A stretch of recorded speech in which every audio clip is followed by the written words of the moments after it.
Part 1.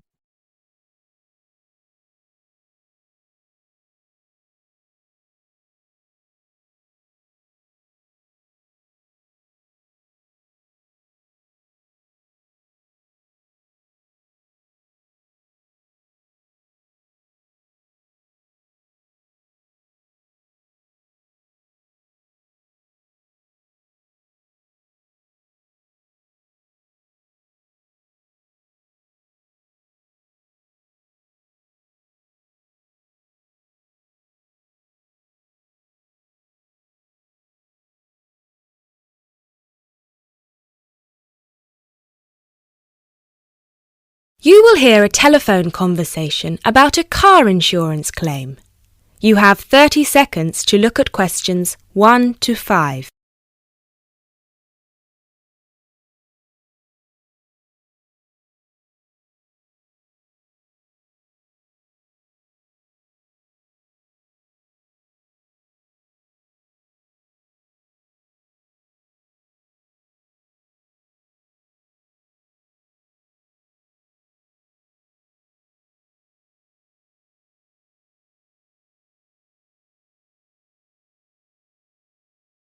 Good afternoon. Watto Insurance. This is Janet speaking. How may I help you? Yes, hello. I would like to make a claim on my car insurance, please.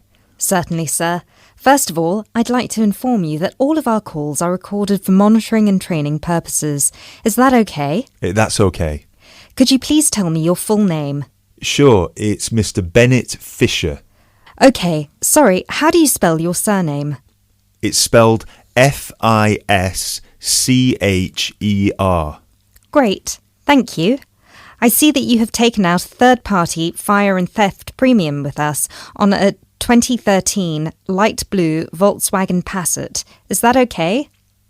Yes, well, almost. The colour is not light blue, it's light green. Okay, thank you for updating your information with us. What is the nature of your claim with us today? Last weekend, I had driven up to York on business and left my car in a monitored car park.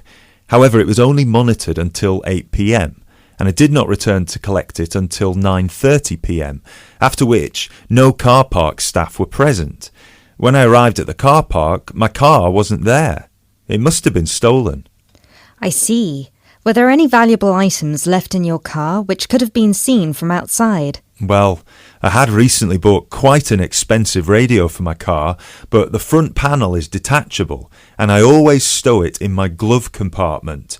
So, no, there wouldn't have been anything valuable on display. Okay, Mr. Fisher, thank you for that information. I'm going to send you some forms through the mail for you to fill in. Before I can do that, I need to ask you a couple more questions. Is that okay? Of course.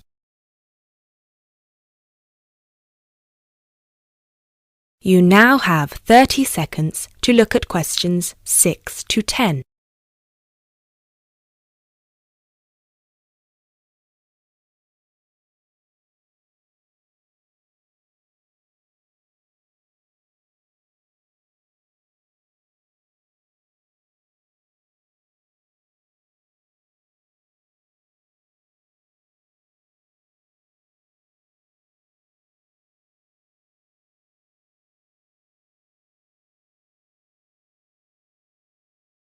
Thanks, Mr. Fisher. First of all, could you let me know your policy number, please? Of course. I have it right here. It's G34C245. G34C245. Thanks. And the type of claim? Shall we say stolen car? Yes, the car was definitely stolen. I reported it to the police immediately. I actually have the report number here if that's of any use. No, not right now. But keep hold of that as we will need to see a copy of the police report eventually. Which police station did you report the offence at? York Police Station. Was it your first time in York? No, but it was the first time I'd driven there. I usually take the train. Were you aware that the car park was only manned until 8 p.m? No, I was not aware of that. Were there any signs put up on the premises that informed car owners of the risks of leaving their cars after normal operating hours? Yes, but they said the car park was going to be guarded until 10 p.m, at which point the entrance is barred so no cars can come in or out. Was any reason given for that sudden change? The police informed me that the staff on duty that night had left on an urgent call. I believe it was something about a family member being admitted to hospital. Were there any personal items left in your car? Yes, first of all, there was the car radio I mentioned before. Ah, yes, of course. Anything else?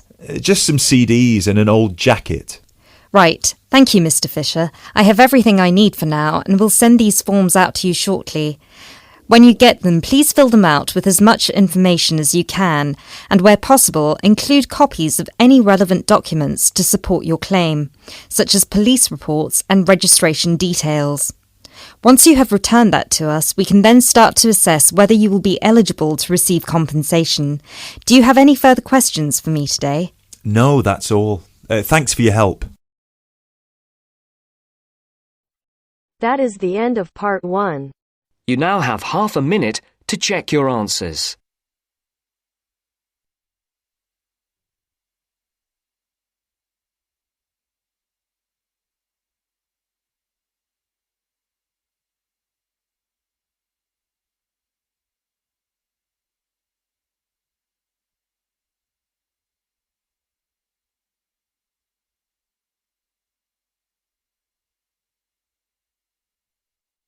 Now turns to part 2.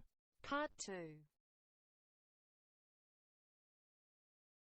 You will hear a speech given to new employees at a museum. You have 30 seconds to look at questions 11 to 13.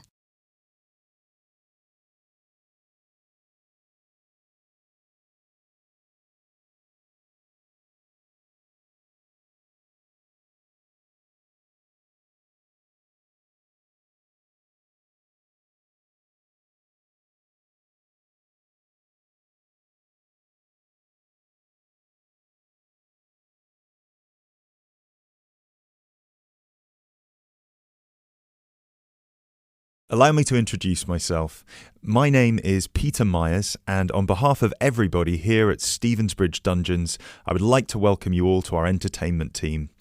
This year, the hiring process was especially competitive, and it might interest you all to know that for every position there were almost 30 applicants, so you really are the best of the best.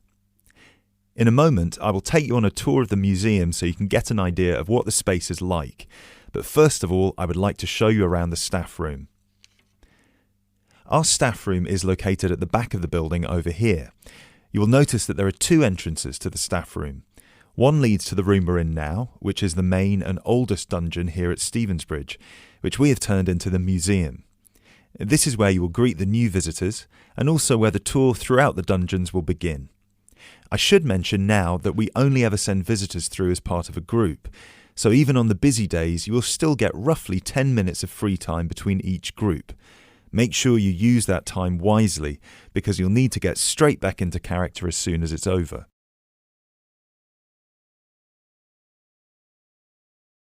You now have 30 seconds to look at questions 14 to 18.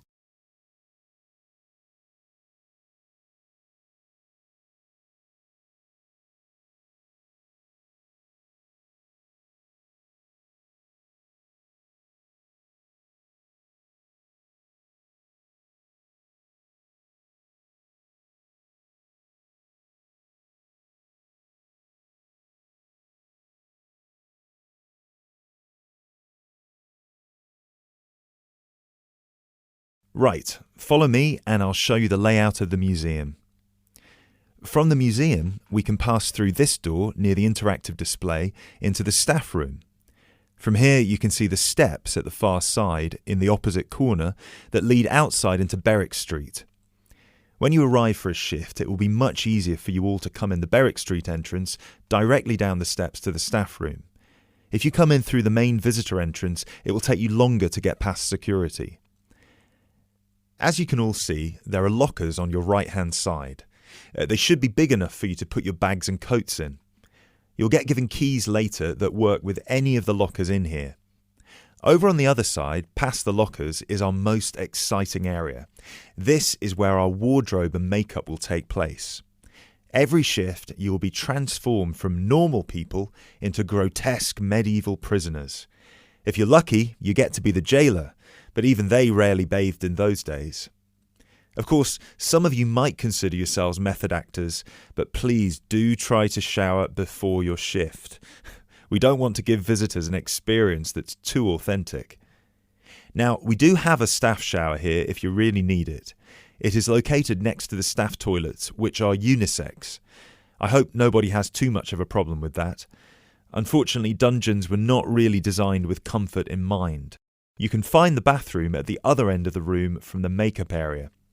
There is also another toilet for the public, concealed just to the right of the door into this room. Let's move back into the museum. We have 3 main sections down here. The first one you pass into when you leave the staff room is the museum. This is where all the useful information can be found, such as dates, number of prisoners, and the kinds of torture that were used. I know it's a lot of information to take in on your first day, but try to learn as much of it as you can. Even though you'll mostly be in character, visitors might want to ask you some questions, and it would be great if you could tell them more about the dungeons. I think it would be more interesting if visitors could learn directly from you rather than having to read about it.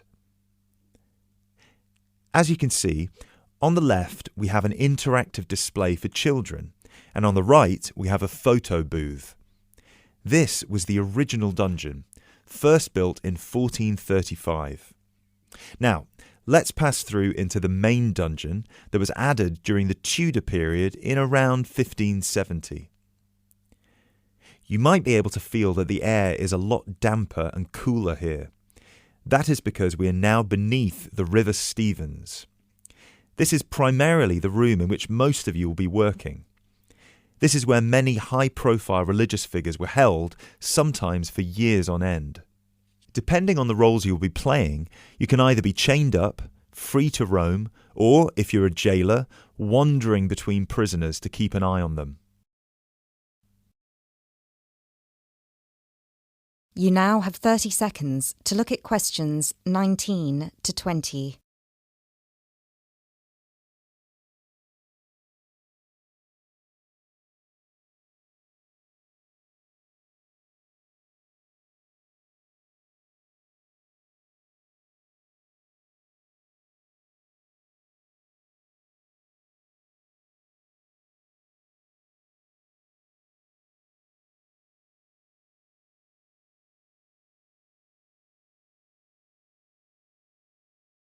Now we will pass into our third and final section, the prison cells. Over here, you can see there are some wooden stocks and a fake gibbet. Don't worry, I can see a couple of you looking concerned. You don't need to reenact any of the torture scenes for visitors. One person each shift will play the jailer in here, where you will give a speech to the group about some of the more notable prisoners to stay here in the past. This is usually the end of the tour, but some visitors will certainly want to ask you more questions at this point, so please try your best to make yourselves available. Help them by answering any questions they have. Also, feel free to guide the visitors through the museum if you see that they're going the wrong way. This concludes our introduction to your new workplace. If you'll please follow me, I will get you all issued with your keys and some information about the dungeons that you can take home with you to study. I will also introduce you to your shift supervisor, Alice Stiles, and you can ask her any questions you may have about your roles.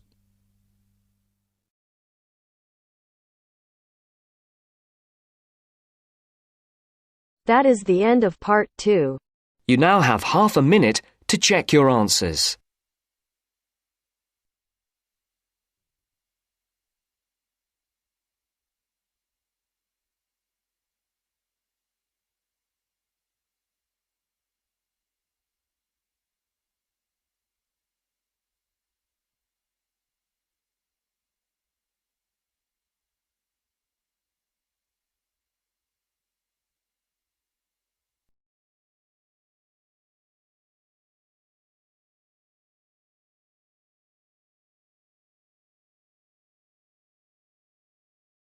Now turns to part 3. Part 3. You will hear a conversation about tea between an expert and a reporter. You have 30 seconds to look at questions 21 to 24.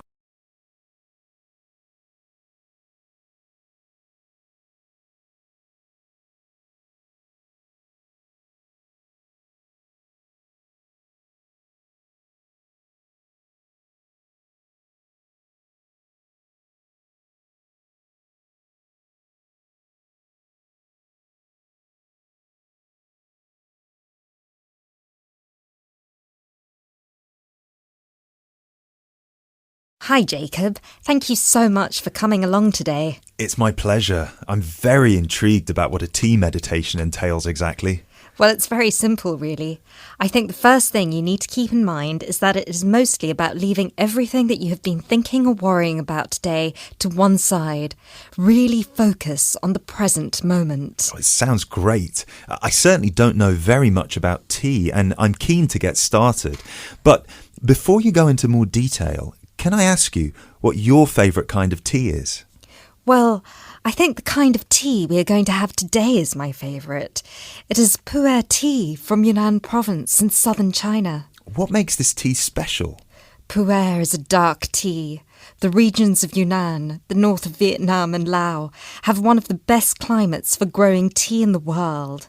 Pu'er is a post-fermented tea. Oh, what is a post-fermented tea exactly? It is a tea that has undergone a period of aging in the open air. They age the tea for days, even years. The exposure to humidity and oxygen help to oxidize the tea leaves and encourage fermentation. This changes the smell of the tea and also removes a lot of bitterness from the taste. It sounds similar to the process of aging wine. The process is different, but the effect of aging on the taste is certainly similar. Does this mean the tea can be quite expensive? Absolutely. It can be very expensive. The tea is usually pressed into balls or cakes and sold. At one time, only tea enthusiasts cared about buying these cakes, but now many people have realised that they are an investment, and so buy them like they would buy gold, because the price goes up a lot over time. You now have 30 seconds to look at questions 25 to 26.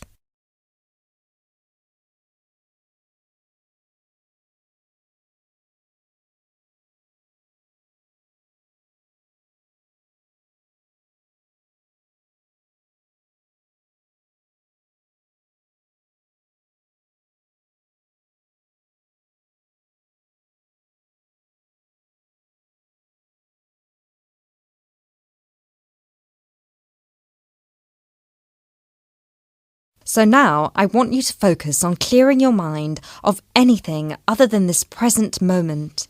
Let go of any concerns. OK, one slight problem. I will need to record our conversation, and I will need to take notes for the article. I plan to write about this for my newspaper. Is that OK? Oh yes, of course. Whatever you need. Thank you. I'll try to keep my notes to a minimum. Good. So, where was I? Oh yes, I think very few people really appreciate the complexity and variety of tea that exists in the world. Right. Most people are maybe like me and just use tea bags. Exactly. And with a tea bag, the tea is trapped inside and cannot move around freely. You can really taste the difference drinking a brewed tea that was free to move around through all the water.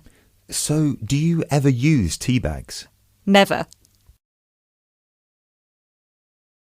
You now have 30 seconds to look at questions 27 to 30.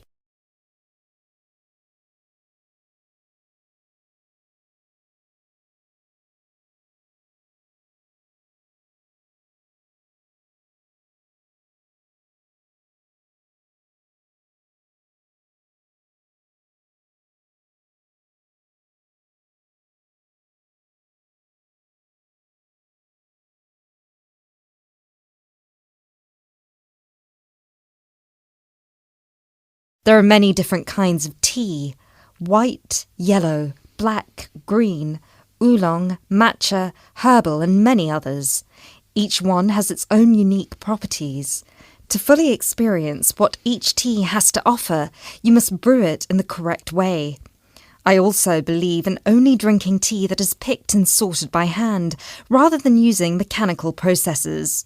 Although it takes more time, the tea made by hand is so much better that it leads to an increase in the tea's sales. But in that case, surely if there is more interest in the tea, and with the time-intensive farming process, this means there could be shortages because the demand is higher than the ability to produce it. There were shortages for a while, but then an artificial fermentation process was developed in the 1970s, which helped to speed up the fermentation times. As I mentioned, this process has an ageing effect on the taste of pu'er tea that is very similar to the effect on the taste of wine that you get from that fermentation process, though for pu'er tea today, we're talking about that artificial process. How can they do this artificially? The farmers gather the tea leaves into a big pile, then cover it with a large sheet or tarp. They spray water on the tea every now and then, and therefore fermentation happens faster.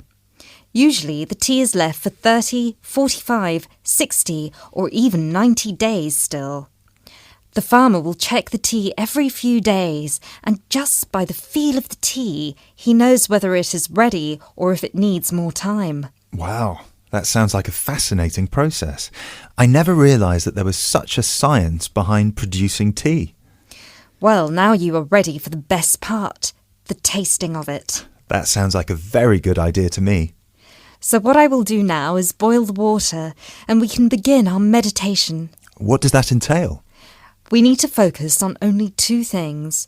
The first is your mind and body. Forget everything that you have been worrying about today. Forget about what you have to do later on, or what somebody said to you earlier. Focus on your breathing and on how your body feels. If you have aches and pains, acknowledge them. Pinpoint where there is tension in your body and try to release it. Oh, yes, I can really feel tension in my shoulders. Let it go. Close your eyes if that helps. Take deep breaths in and out. Soon we will drink the tea. When you drink it, think about the taste and how it feels on your tongue. Is it easy to swallow the tea, or do you need to gulp it? Can you brew the tea leaves more than once? Oh yes, you can brew some teas more than 10 times. Now we will shift to noble silence, focusing only on ourselves and the tea. Enjoy.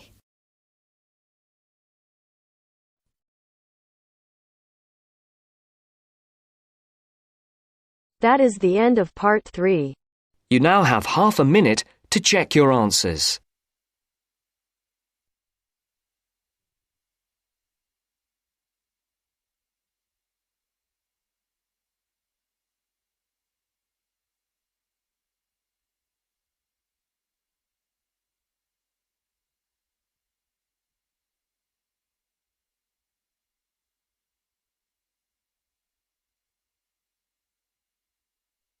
Now turns to part 4. Part 4. You will hear part of a lecture about architecture. You have 30 seconds to look at questions 31 to 36.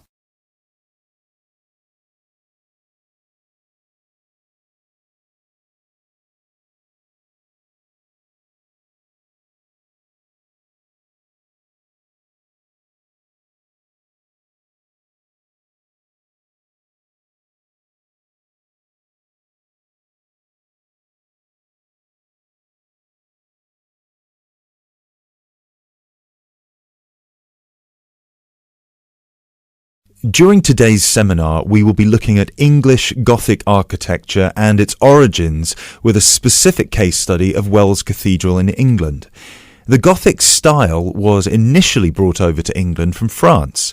This was at a period of time in which England was ruled from France by the Normans, starting with William the Conqueror, who first defeated the English army at the Battle of Hastings on October 14th, 1066.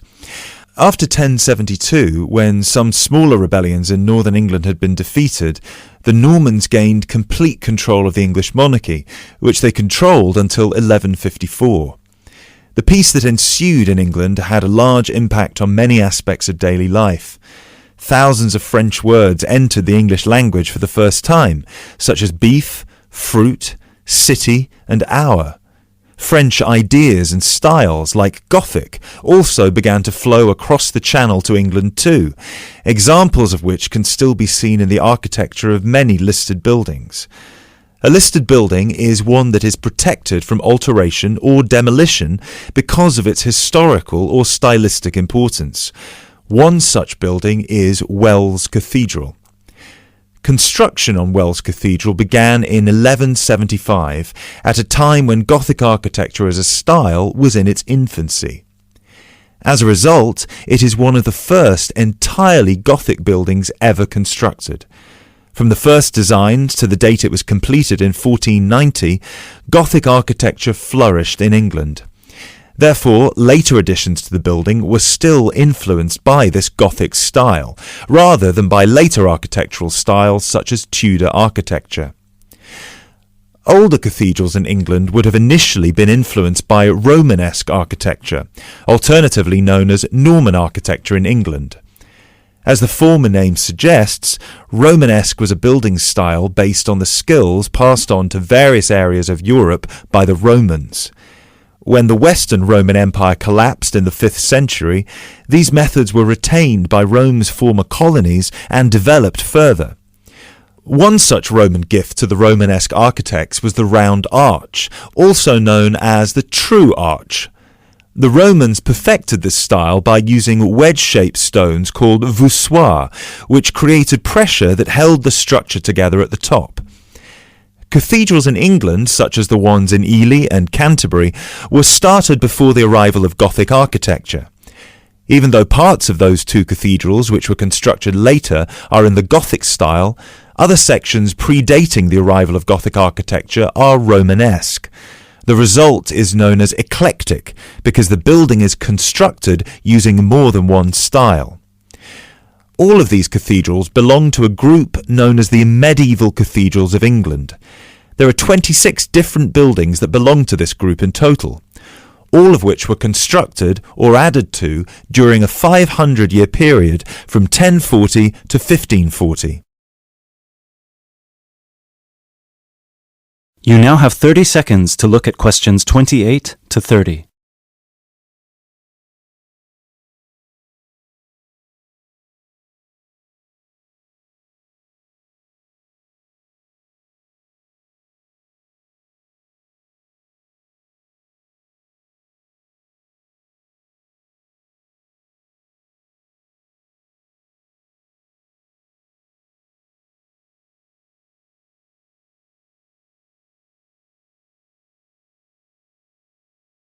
The transition from Romanesque to Gothic began in 1144 at the Abbey Church of Saint-Denis on the edge of Paris.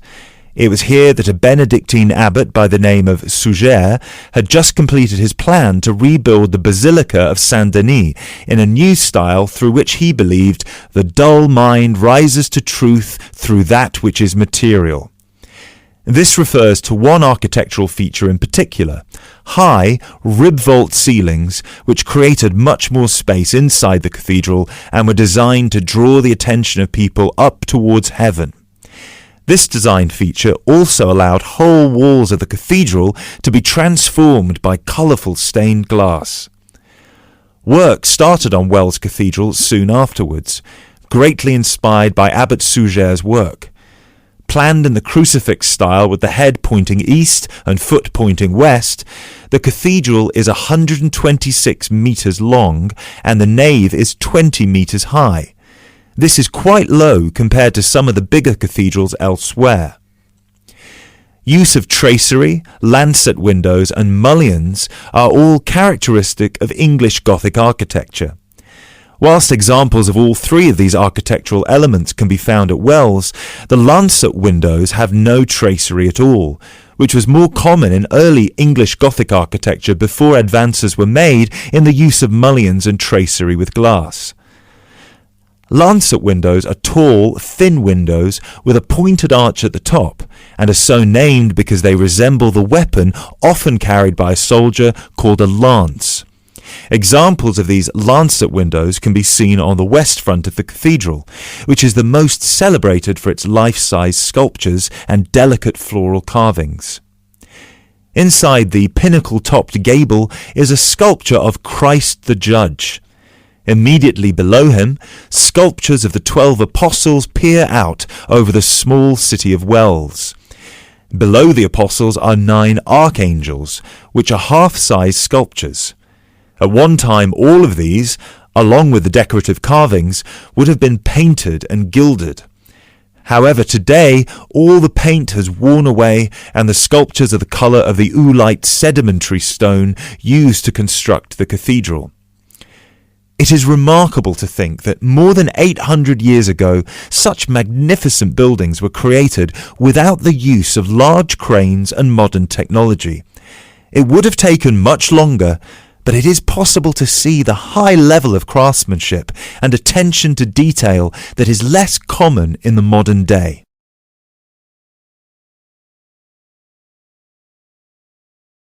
That is the end of part 4. You now have half a minute to check your answers.